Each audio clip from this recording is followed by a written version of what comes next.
अतिशय महत्त्वाचा प्रश्न आहे। महाराष्ट्राचा भवितव्य ज्या बालकांवर अवलंबून आहे त्या बालकांचा पोषण आहार अंगणवाडीचा मार्फत दिला जातोय।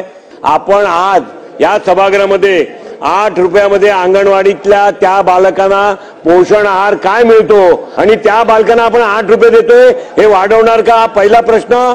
दुसरा प्रश्न अध्यक्ष महोदय, ग्रामीण क्षेत्राप्रमाणे नागरिक भागातील तीव्र कुपोषित झोपडपट्टीचा मुलांना या अंगणवाडी तिकडे ज्या बालवाडी चालतायत त्या मुलांना याचा लाभ देणार का? हा दुसरा प्रश्न आहे। असे 2 प्रश्नाची उत्तर द्या। अध्यक्ष महोदय, खरं तर एकात्मिक बाल विकास सेवा योजना ही केंद्र पुरस्कृत योजना असून 50-50% म्हणजे केंद्र शासनाचा 50% आणि राज्य शासनाचा 50% अशा पद्धतीनं ही योजना त्या ठिकाणी सुरू आहे।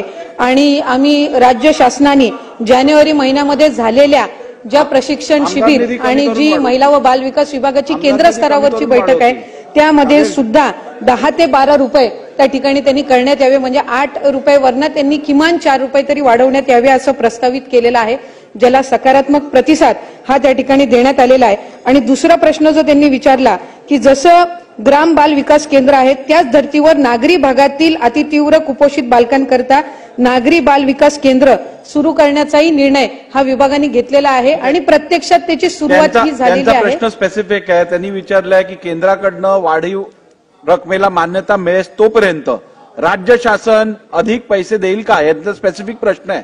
मी विभागाच्या वतीने शासनाकडे हा प्रस्ताव जो आहे सकारात्मकरित्या त्या ठिकाणी देऊ आणि आम्हाला खात्री आहे की राज्याचे मुख्यमंत्री देवेंद्र फडणवीस साहेब, वित्त व विभागाचे मंत्री उपमुख्यमंत्री अजितदादा हे त्याला काही नकारात्मक उत्तर हे मिळणार नाही, ते सकारात्मकच या संदर्भामध्ये आहेत।